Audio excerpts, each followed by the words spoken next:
Haggai is only 2 chapters long, but it teaches one of the Bible's biggest themes. Why did the rebuilding of the temple matter so much? And what does it have to do with Jesus, the church, and your life today? Let's discover how Haggai points us to Christ and why his message is still remarkably relevant for Christians today. Thank you for coming to the podcast. Please listen, leave a like, and write a comment. If you can tell me where you're listening from, I'd enjoy hearing that. Or if you have any other question, please put it down in the comments and I'll get back with you. Again, thanks for coming here. Hope you enjoy it. Hope it's helpful to you. Last three books of the Old Testament, as we've seen before.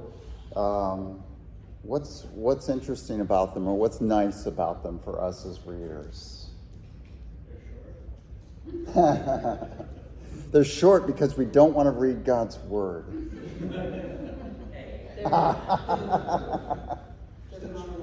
They're chronological. Yeah, they're actually the last three prophets that speak to us. So Haggai quit speaking in 520. Zechariah in the late 400s, like 480s. And then Malachi is the last one to speak in the Old Testament. So that's a nice thing. The end of the Old Testament is actually chronologically the end of the Old Testament. So that's nice. That's nice for us. Just going forward there. Our author is Haggai. Just reviewing what we've been through before. He speaks in 520. August of 520 to December of 520, so it's a short preaching ministry. Who's the prophet he ministered alongside?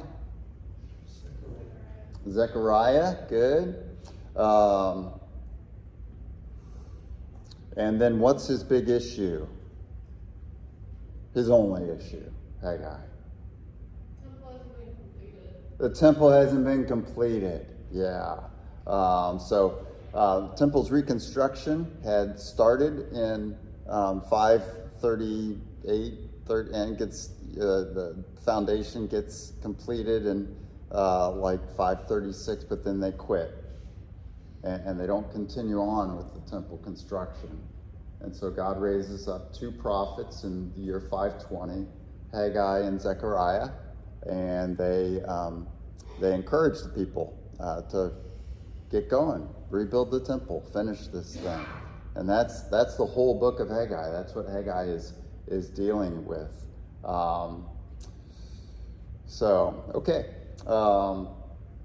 Next, the book has a composition date. Then we put it about 519 to 517. All this is stuff we talked about last week. And we just put that there because we know Haggai dates when his three speeches are. And his last speech is December of 520. Okay, so he's preached. His preaching is done December of 520. And so the book comes sometime after that, but before the completion of the temple, which occurs in 516.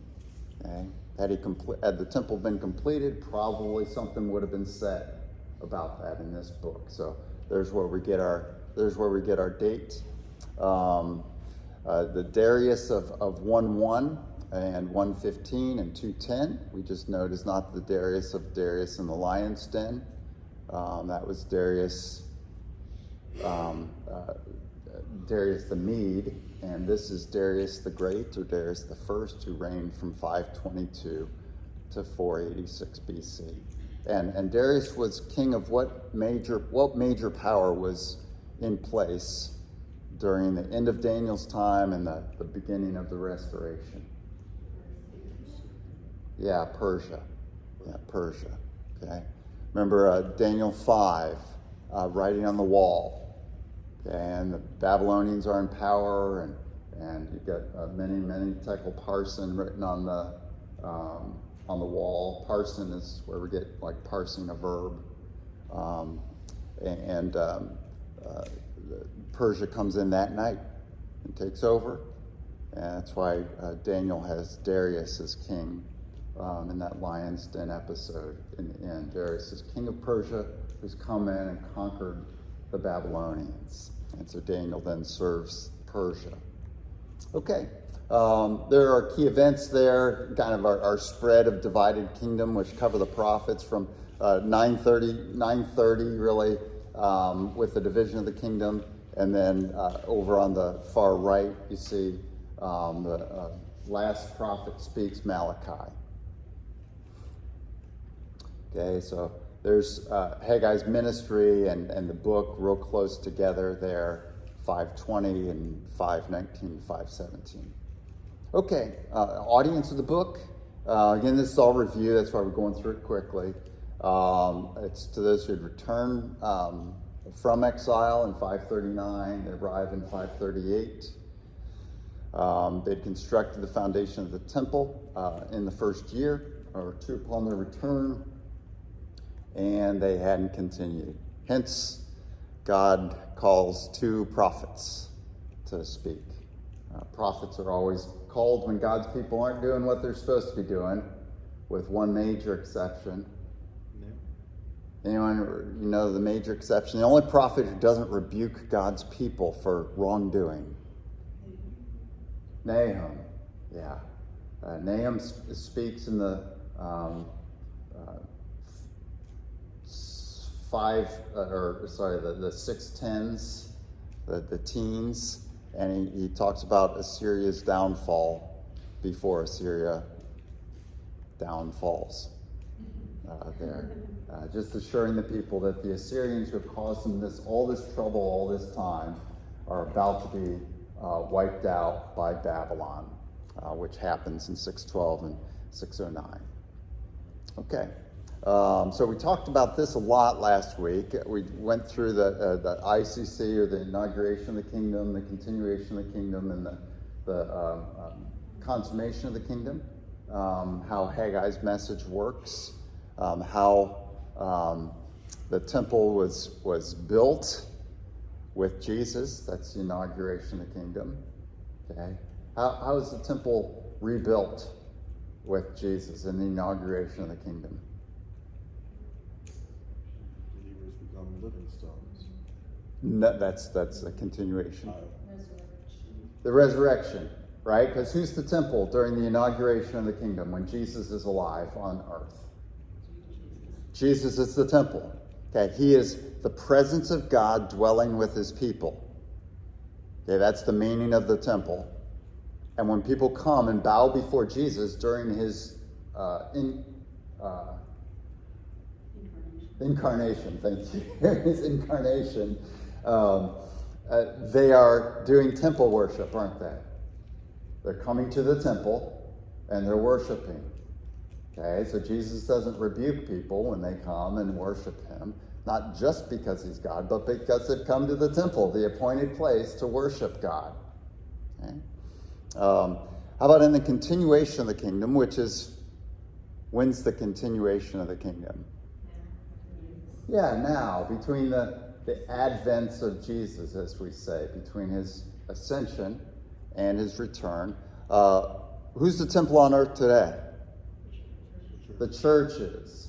And so Haggai's message of build the temple, what's that a message of to people today? Build the church. Build the church. Yeah. Use your gifts, use your efforts, that kind of thing. Build up the church.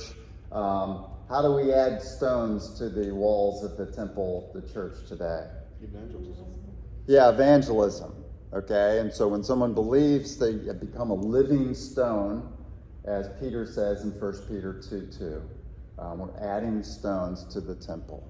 Okay, and then the continuation of the kingdom. Is the temple built up in the consummation, or the new heavens and new earth? The new heavens and new earth will be the temple.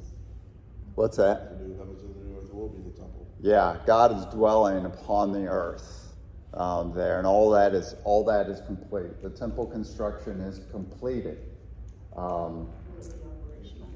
It's operational, yes, in the words of Admiral Fish Face, Akbar and the emperor.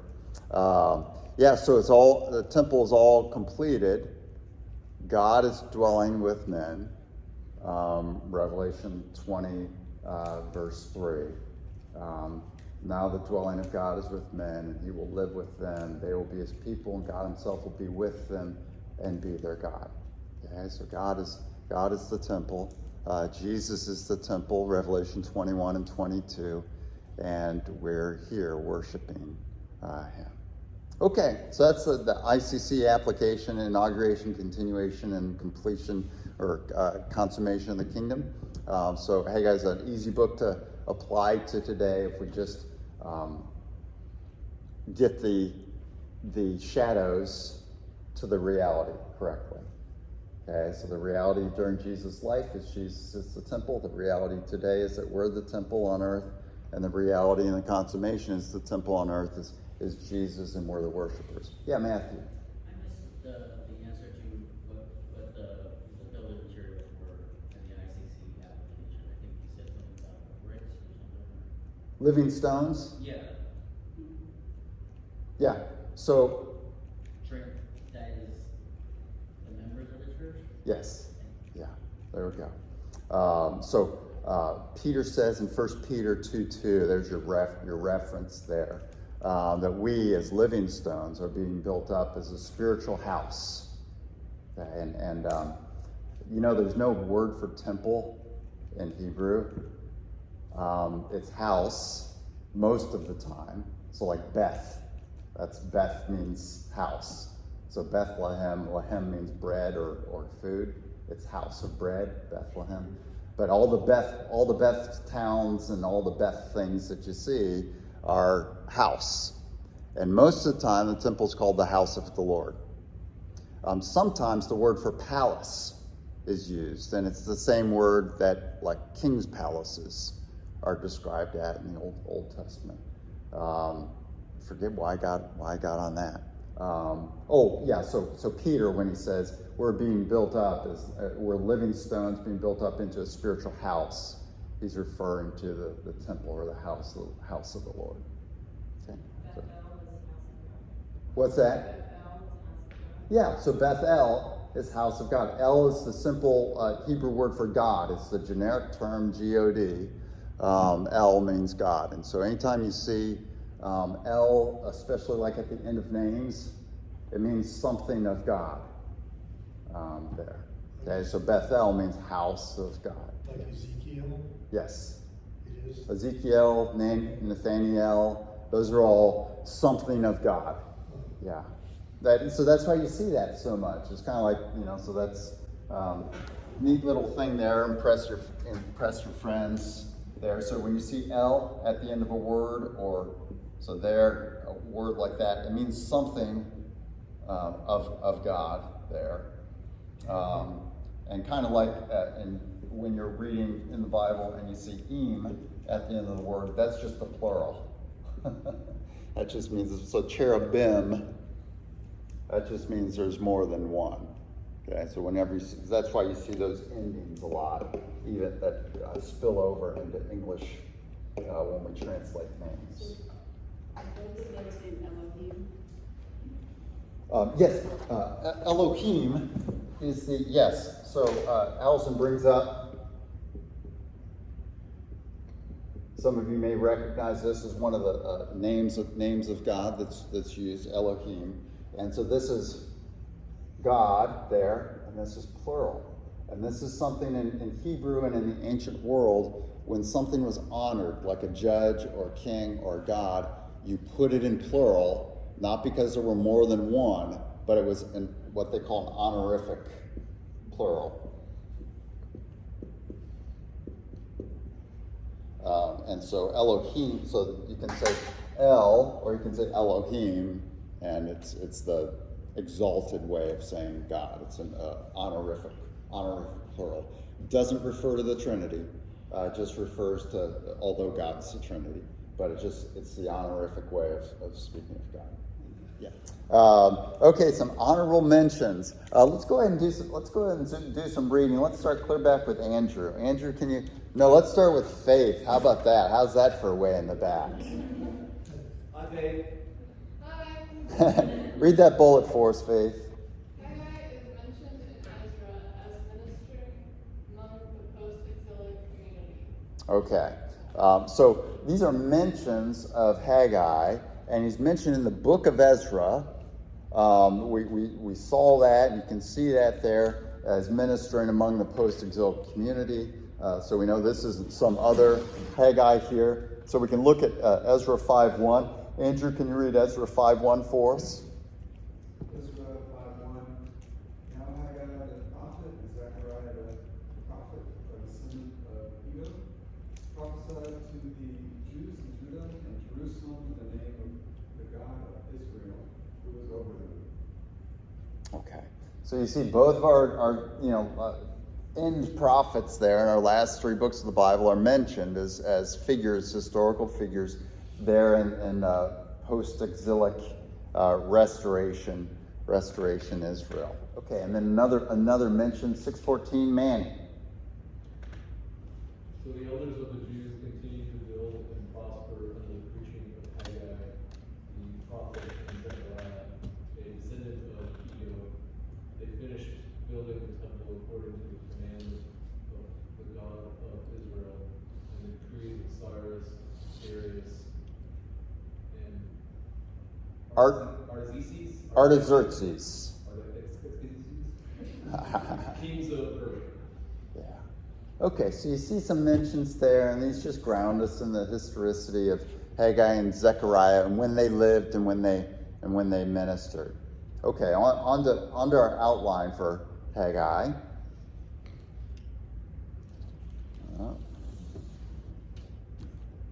There we go. That's funny. When I turned it this way, it didn't work. I turned it back this way, and it worked. Okay, our first outline point there, Matthew, can you read our first outline point, 1:1? Call and response. Okay, so there's a call and response. Go ahead and open your Bibles to Haggai if you haven't already. Okay, and Haggai is so small, we're going to read this, and so let's start with Jeff and go on all the way down the Narrans, and then Betsy, and then up to Allison, and then working our way through here. We're going to read all of chapter 1. Okay, so that gives us 15 verses. So 15 of you will read each one verse each. And so this is the call, and the call of Haggai to the people at 5:20, and then an account of their response. So you've got prophetic speech, and then you've got a historical report in this passage. Okay, Jeff, take us away. Verse 1. In the second year of King Darius, on the first day of the 6th month, the word of the Lord came through the prophet Haggai to Zerubbabel, son of Shealtiel, governor of Judah, and to Joshua, son of Jehozadak, the high priest.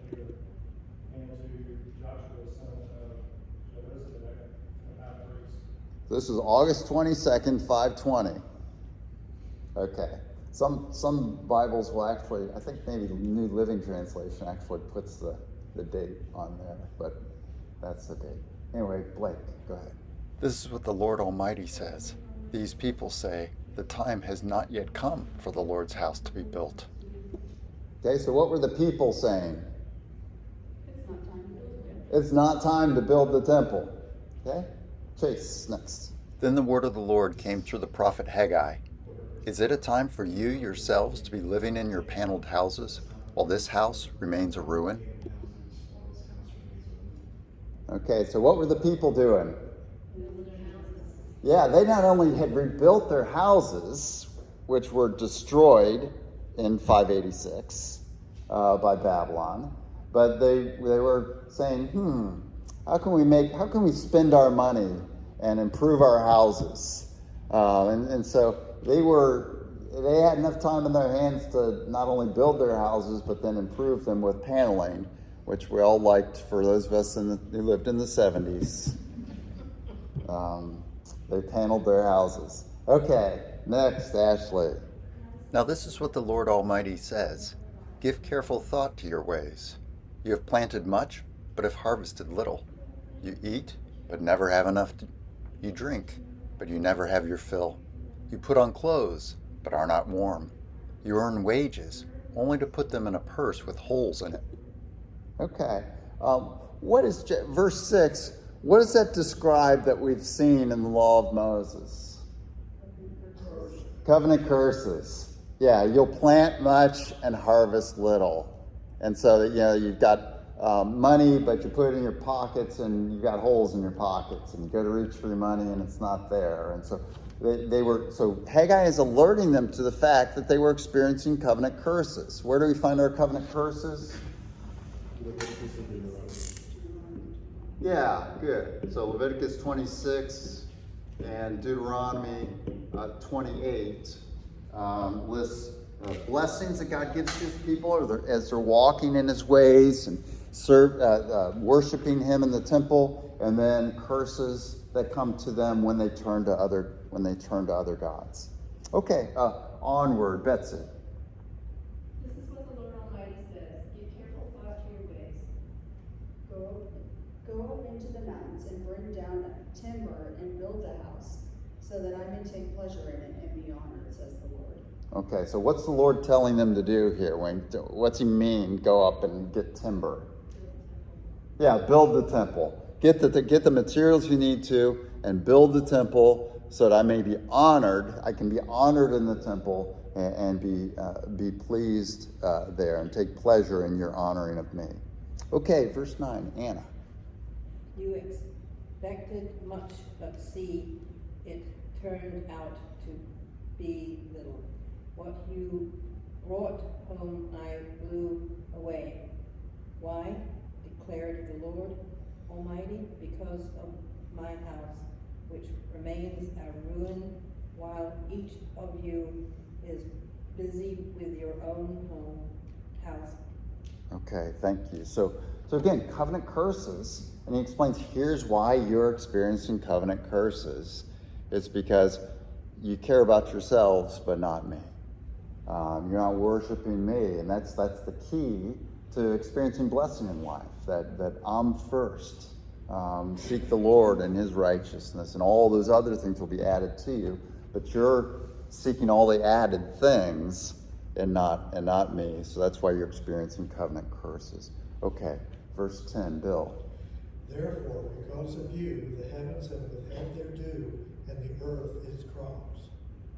I called for a drought on the fields and the mountains, on the grain, the new wine, the oil, and whatever the ground produces, on men and cattle, and on the labor of your hands.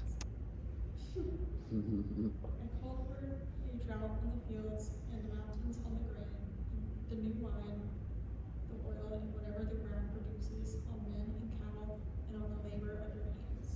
Okay, so what's the source of their troubles? Yeah, the Lord. He called for it. This is happening to you not because you have bad luck. This is happening to you because I'm sovereign. And I've declared this for you. Here's our covenant.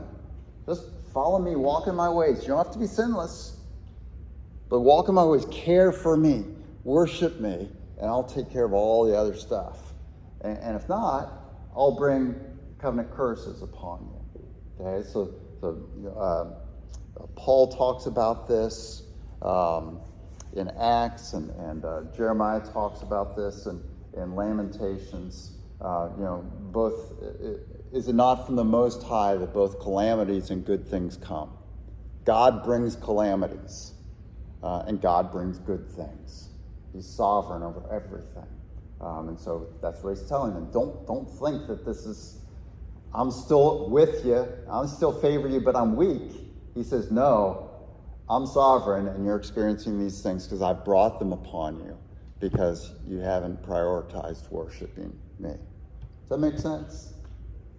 Okay. So it's not, when bad things happen, it's not Satan's in control and God's wringing his hands and saying, oh, shoot, I wasn't looking. God's bringing those things about. Okay, next. Then Zerubbabel son of Shealtiel, Joshua the son of Jehozadak the high priest, and the whole remnant of the people obeyed the voice of the Lord their God and the message of the prophet Haggai, because the Lord their God had sent him, and the people feared the Lord. Okay, so what's the response here? People fear the Lord. Yeah, it's a good response. They responded to the prophetic message. It's kind of an unusual thing in the Old Testament. They hear this and they respond. So that's great news. Okay, Joyce, verse 13. Then Haggai, the Lord's messenger, gave this message of the Lord to the people. I am with you, declares the Lord. So the Lord stirred up the spirit of Zerubbabel, son of Shealtiel, governor of Judah, and the spirit of Joshua, son of Jehozadak, the high priest, and the spirit of the whole remnant of the people. They came and began to work on the house of the Lord Almighty, their God, on the 24th day of the 6th month in the 2nd year of King Darius. So, so there's the call and the response. And so you see this is just, we understand the prophets because we understand the history, what's going on. And so next outline point, there's 2:1. And so Andrew, where to you? Outline point number 2. Promise of the temple's glory. Okay, so let's do some more reading. We'll read the first 9 verses here, and so Haggai gives this promise of the temple's glory, starting in 2:1. And so, Manny, take us away, verse 1. On the 21st day of the 7th month, the word of the Lord came through the prophet Haggai. Okay, so it's October 17th. The last message at the end of 1 was Bob's birthday, which you can ask him about sometime in September. But here we go in October, and then Matthew. Speak to Zerubbabel, son of Shealtiel, governor of Judah, to Joshua, son of Jehozadak, the high priest, and to the remnant of the people. Ask them, who of you is left who saw this house in its former glory? How does it look to you now? Does it not seem to you like nothing? But now, be strong, O Zerubbabel, declares the Lord. Be strong, O Joshua, son of Jehozadak, the high priest. Be strong, all you people of the land, declares the Lord, and work, for I am with you, declares the Lord Almighty. This is what I covenanted with you when you came out of Egypt, and my spirit remains among you. Do not fear. This is what the Lord Almighty says. In a little while, I will once more shake the heavens and the earth, the sea and the dry land. I will shake all nations, and the desired of all nations will come, and I will fill this house with glory, says the Lord Almighty. The silver is mine, and the gold is mine, declares the Lord Almighty. The glory of this present house will be greater than the glory of the former house, says the Lord Almighty. And in this place I will grant peace, declares the Lord Almighty. Okay, so there's the end of our second section there. I'm sorry, I forgot you folks in the reading. I'll get to you. We'll just skip around here. Stephen will read next. And so what's he asked the people there about who's there?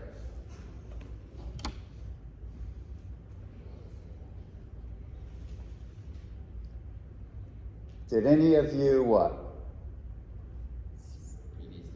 Yeah, see the previous temple. So old folks there. Any who had been probably a little kid who had been exiled. Okay, so 586 if you were 5 years old, and now it's 520. Okay, so these would be the old folks who are coming back. Not super old, but retirement age in our world.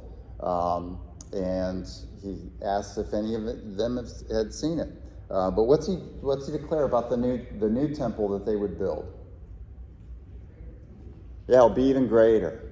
Okay, so that's what he presents to them, and that fits what we've seen in all the pre-exilic prophets and in Ezekiel, the exilic prophet, that the restoration would produce a greater promised land, a greater dominance of Israel, greater blessing than pre-exilic Israel.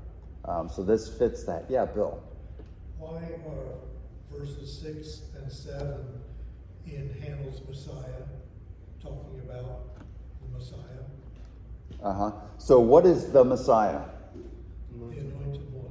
The anointed one, okay. So verses 6 and 7, this is what the Lord Almighty says, in a little while, once I will shake the heavens and the earth, sea and the dry land, I will shake all the nations, and the desire of the nations will come, and I will fill this house with glory, says the Lord Almighty. So 6 and 7, yeah, so the desire of all nations, that can be seen in a number of ways as the Davidic king there, or can be the Lord himself. And there's a little bit of crossover with that because the Lord rules his people by his anointed one. They're rebuilding the temple here, and so his presence would fill the temple when they rebuild it. Yeah, does that answer your question enough, Bill? So you're saying that the prophecy may or may not be there, but you could possibly take it as a prophecy of Jesus? Good question. So never say the prophecy. Now, Bill, you're excused. Okay. Dispensationalism takes the Old Testament and it says there are all these predictions about Jesus that pop up out of nowhere. Yeah. So we're talking about 520 and rebuilding the temple, and all of a sudden, for one verse or two verse, Haggai talks about 500 years later and Jesus coming. Okay. But the book of Hebrews helps us with that and says, no, the whole Old Testament is a shadow of the reality to come in Jesus. And so there are real things happening in the Old Testament, and Old Testament authors are always talking about real things happening in the Old Testament. Okay? He's not talking, Haggai is not talking to the people of 520 and saying, by the way, in 516 or 514 years, Jesus will be born. Just hang on to that now. I know you'll die before you need that. Actually, you'll never need that, but I'm just going to say it now. Okay, see the ridiculousness of that hermeneutic, of that interpretation, that you just pop out all these things about Jesus there. Guess what's about Jesus? Isaac. Guess what's about Jesus? Abraham. Guess what's about Jesus? Joseph. Everything's about Jesus in the Old Testament. Everything's a prediction about Jesus, and nothing is talking about him in the first place. Okay? It's all a shadow that will speak to Jesus if you hold your horses and don't, what? Mortar shell. Okay? So this is not if I get to writing some books, one of my books will be, There Is No The Messiah. Because the Messiah is the Hebrew term which means the anointed one. And the Old Testament speaks of the Messiah about prophets, about priests, and about kings. And there are hundreds, well, let's just say 100 Messiahs in the Old Testament. And we treat, in our 21st century, biblically ignorant knowledge of the Bible, that's redundant, I know, of the Messiah as a separate, unique office, as if there was never a Messiah in the Old Testament. And that's just biblically false. Now, there was never the Son of God eternally existing on earth with feet and hands in the Old Testament. But there were messiahs. David was anointed, Saul was anointed, the kings were anointed, the prophets were anointed. All the priests had to be anointed with water and oil before they could ever serve. And they were anointed ones, and the Bible uses that term, the Messiah. Okay.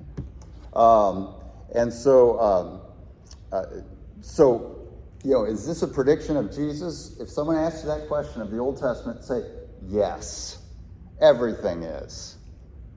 Because Jesus said it himself, Luke 24, 44 and 45, Luke 24, 27, the two people walking on the road to Emmaus, And beginning with Moses and all the prophets, he explained to them everything that was said, and then he began to explain to them everything that was said about him in all the scriptures. Okay, all the scriptures are speaking of Jesus. Real historical events, real speeches by prophets, all go forward and speak to Jesus. This is how I preach in the Old Testament, and we always talk about Jesus. Because it's like, I don't care what book, no preacher has to care what book of the Bible they're in. It's all talking about Jesus. Okay, and so, one of the easiest books to do this with was 1st and 2nd Samuel, which we went through. Because it's all about David and his sons. Okay, and what Jesus accomplishes for us. And so, is 1 Samuel 17 a prediction of Jesus? That's David and Goliath? Yes, it is.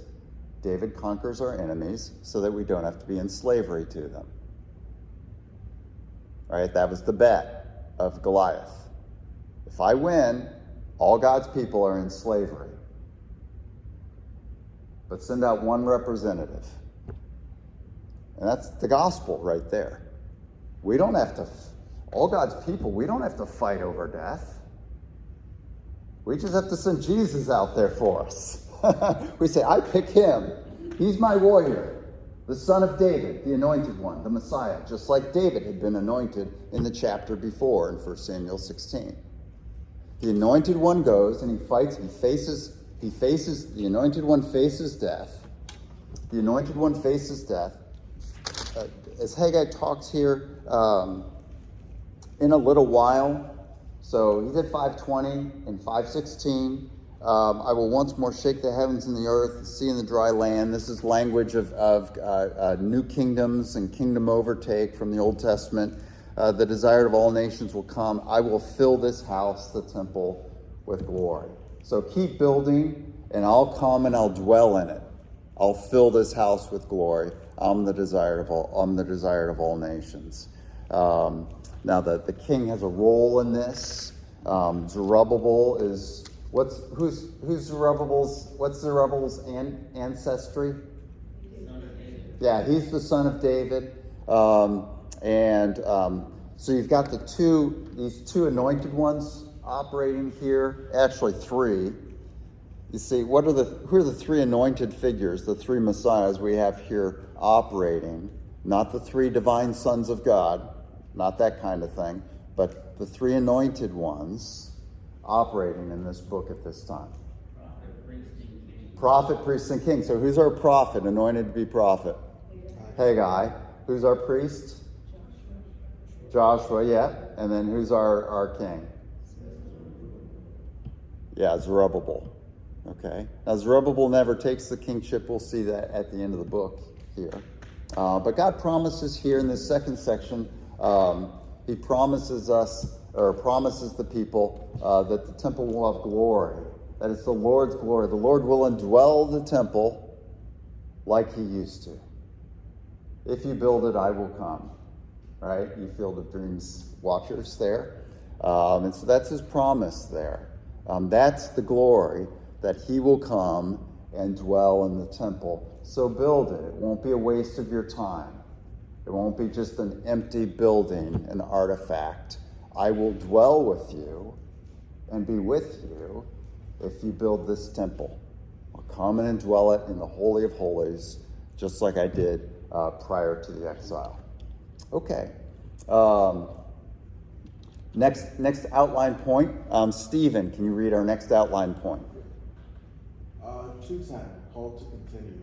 Okay. So 2:10 here. Let's go ahead and read this, and we'll take 2:10 through 19. And so, John, would you read 2:10 for us? On the 24th day of the 9th month, in the second year of Darius, the word of the Lord came to the prophet Haggai. Okay, so we're in December now. Bob, go ahead, next verse. This is what the Lord Almighty says. Ask the priests what the law says. If a person carries consecrated meat in the fold of his garment, and that fold touches some bread or stew, some wine, oil, or other food, does it become consecrated? The priests answered, no. Then Haggai said, if a person defiled by contact with a dead body touches one of these things, does it become defiled? Yes, the priest replied, it becomes defiled. Then Haggai said, so it is with this people and this nation in my sight, declares the Lord. Whatever they do and whatever they offer there is defiled. Now give careful thought to this from this day on. Consider how things were before one stone was laid on another in the Lord's temple. Bill. When anyone came to a heap of 20 measures, there were only 10. When anyone went to a wine vat to draw 50 measures, there were only 20. Okay, again, what's that? Covenant curses, okay? You'll plant much and reap little, that kind of thing. Okay, so he's stating what's been true for you. Okay? Now, next verse. Margaret. I struck all the work of your hands with blight, mildew, and hail. Yet you did not turn to me, declares the Lord. From this day on, from this 24th day of the 9th month, give careful thought to the day when the foundation of the Lord's temple was laid. Give careful thought. Is there yet any seed left in the barn? Until now, the vine and the fig tree, the pomegranate and the olive tree have not borne fruit. From this day on, I will bless you. Okay, so this is December 18th, 520, and he says, mark the day. Okay, you've responded to me. Now mark the day, because now you're going to start to see fruitfulness and covenant blessings instead of the covenant curses. And when you start seeing covenant blessings, say, you know what? It was December 18th. It was when we committed ourselves fully to rebuild the temple that God began to bless us again. God is sovereign. He's in control. Again, we don't have to be perfect, but we have to follow him and care about the worship of him on this earth. Next outline point for us is David. Would you read that for us? 2:20. Promise of Zerubbabel's power. Okay, so last outline point of Haggai. So there's, as we go through this outline, we see Haggai calls them to rebuild the temple, and they respond. God promises, okay, great, you're responding. I will fill the temple with my presence. There'll be great glory in the temple. In 2:10, he calls them, keep going and mark the day. You'll start to see covenant blessings, and you'll know that the reason you have covenant blessings now versus the covenant cursings that you were experiencing is because you've committed yourself to the temple. And then he gives this promise to Zerubbabel, son of David. So 2:20, let's see, where are we? We are back to Andrew. 2:20, so we'll read 2:20 through 23. The word of the Lord came to Haggai a second time on the 24th day of the month. Tell Zerubbabel, governor of Judah, that I will shake the heavens and the earth. I will overturn royal thrones and shatter the power of foreign kingdoms. I will overthrow chariots and their drivers, horses and their riders will fall, each by the sword of his brother. On that day, declares the Lord Almighty, I will take you, my servant Zerubbabel, son of Shealtiel, declares the Lord, and I will make you like my signet ring, for I have chosen you, declares the Lord Almighty.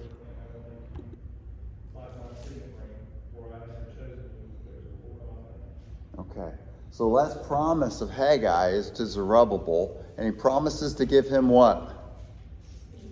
His signet ring. And who wears a signet ring? The king. And why is that appropriate for Zerubbabel? Because he's the son of David. Now we know historically, did Zerubbabel take up the kingship? No. He did not. We don't know why he didn't, but he didn't. And so when Jesus comes on the scene, people are still asking the question of Jesus. Well, first of all, they're calling Jesus what? Same thing that Zerubbabel was. Son of David. And they're asking if Jesus could be what? Yeah, the anointed one. And if they were speaking Hebrew, they said, could he be the Messiah? And if they were speaking Greek, they said, could he be the... And what did they mean? Yeah, could he be the king? The son of David. The one who will complete our restoration from our exile. Okay. Any questions about that? Yeah, Stephen. Okay. Okay. Good. Yeah, Allison. Is the Lord's signet ring kind of like a mark of authority? Yeah. So like Haman? yes, exactly. Yeah. So if you're thinking like Esther and Haman, you've got Xerxes hands over his signet ring to Haman to put that in the wax on the decree. Okay, and that's how you knew a decree had come from the king, because it had the mark of the king's own ring. So unless somebody had the king's hand, that decree had come from the king, and the proof of it was the signet ring mark in the wax. And so this is a kingly ring, and God speaks of this in most likely a figurative way there to Zerubbabel.